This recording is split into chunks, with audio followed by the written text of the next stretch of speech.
Social media ఉన్నట్టుండి హీరోలను జీరోలుగా, జీరోలను హీరోలుగా మార్చే వేదిక. ప్రస్తుతం ఈ రంగం చాలా వేగంగా వ్యాప్తి చెందుతోంది. అది మంచైనా చెడైనా.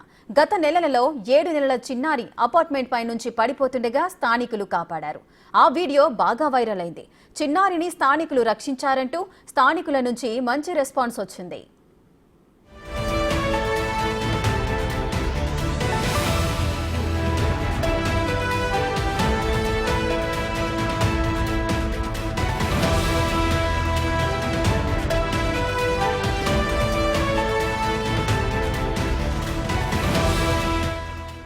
సీన్ కట్ చేస్తే ఆ చిన్నారి తల్లి రమ్యపై ట్రోలర్స్ చెలరేగిపోయారు. చిన్నారిని కాపాడుకోలేని అసమర్థ తల్లి అంటూ క్యాప్షన్ పెట్టి ట్రోలింగ్ చేశారు. దీంతో మనస్తాపానికి గురైన చిన్నారి తల్లి రమ్య ఆత్మహత్య చేసుకుని చనిపోయింది. చెన్నైలో జరిగిన ఈ ఘటన అందరినీ విషాదానికి గురిచేసింది.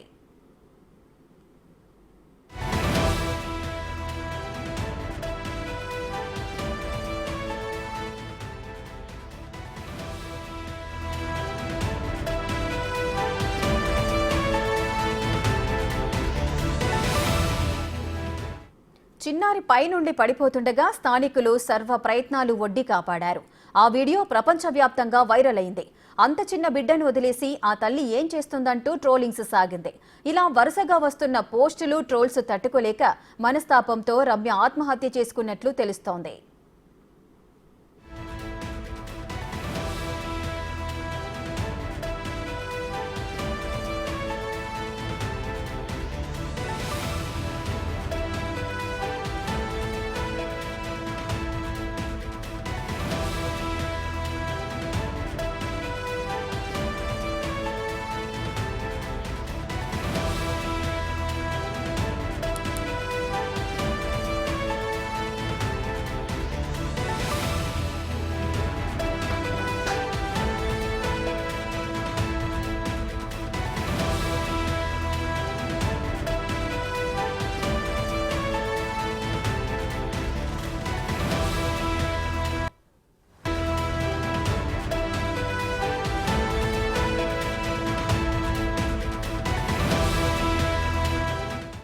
మరోవైపు ఈ ఘటనపై మరో వాదన కూడా తెరపైకి వచ్చింది. కారణాలు తెలియకుండా నిందించడంతో ఓ బిడ్డకు తల్లిని లేకుండా చేశారని కొందరు నెటిజన్లు కామెంట్లు చేస్తున్నారు.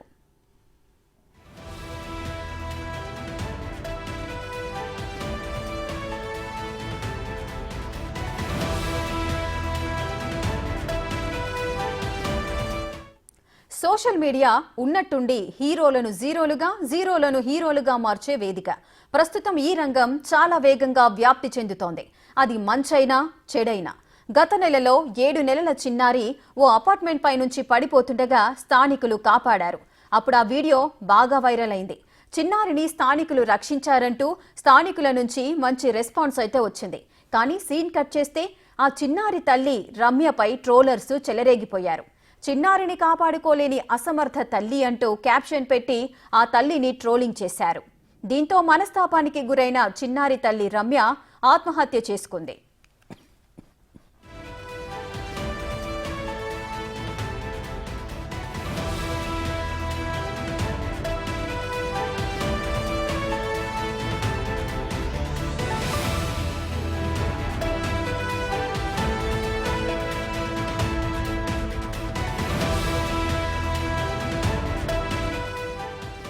మరింత సమాచారం మా ప్రతినిధి దామోదర్ అందిస్తారు.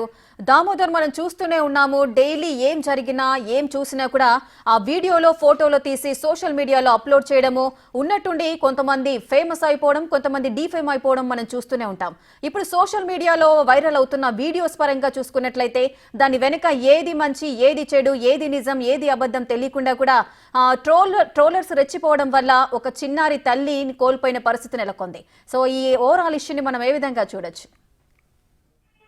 సోషల్ మీడియా వికృత రూపం ఒక యువ ఐటీ ఉద్యోగిని బలిగొందని చెప్పవచ్చు. ముఖ్యంగా ఏదైతే 3 వారాల క్రితం చెన్నైలోని తిరుమలై వాయల్లోనే నివాసం ఉంటున్న వెంకటేష్ దంపతులు అపార్ట్మెంట్ లో నివాసం ఉంటున్నారు. పొరపాటున ఏదైతే రమ్య ఆ అమ్మాయి ఒక నెలల పాపను పొరపాటున కిందికి వదిలేసినట్లు సమాచారము. దీంతో ఆ పాపను కింద ఉన్న ఏదైతే మిగతా అక్కడ ఉన్న స్థానికులంతా ఒక రగ్గు ఏదైతే ఒక బెడ్షీట్ పట్టుకొని ఆ అమ్మాయి కింద పడుకోకుండా జాగ్రత్తగా రక్షించగలిగారు. అప్పట్లో ఇది సోషల్ మీడియాలో బాగా ట్రోల్ అయింది. వాళ్ళ నెటిజన్లంతా ఆ అపార్ట్మెంట్ వాసులను పెద్ద ఎత్తున కొనియాడారు. ఇదే సమయంలోనే నెటిజన్లలోనే మరో వికృత రూపం కూడా బయటపడింది. ఎంత నిర్లక్ష్యంగా ఆ తల్లి ఆ పాపను వదిలేసిందంటూ ఆ అమ్మాయి మీద రమ్య మీద పెద్ద ఎత్తున ట్రోల్ చేశారు. దీంతో పాటు అపార్ట్మెంట్ లో కూడా వాసులు కూడా కొంత అమ్మాయిని ఇబ్బందికరంగా చూడడము, ఆ అమ్మాయిని చాలా ఇబ్బందికర పరిస్థితులు అటు ఆఫీస్ తో పాటు అటు పరిసర వాతావరణంలో నెలకొని, దీంతో పాటు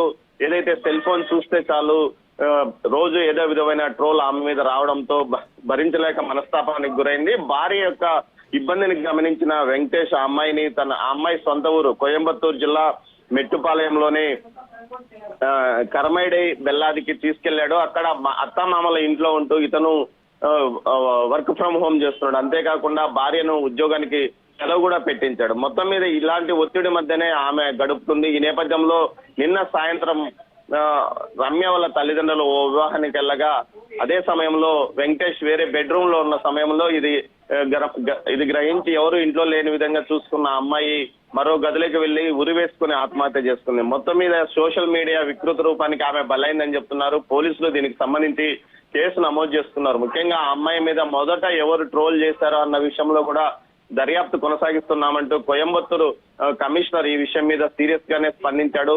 మొదట ట్రోల్ ఎవరు ప్రారంభించారో, ఎక్కడి నుంచి ట్రోల్ ప్రారంభమైందన్న విషయంలో సైబర్ క్రైమ్ ద్వారా కేసు నమోదు చేస్తామని కూడా తెలిపారు Rekha. Right, thank you Damodar.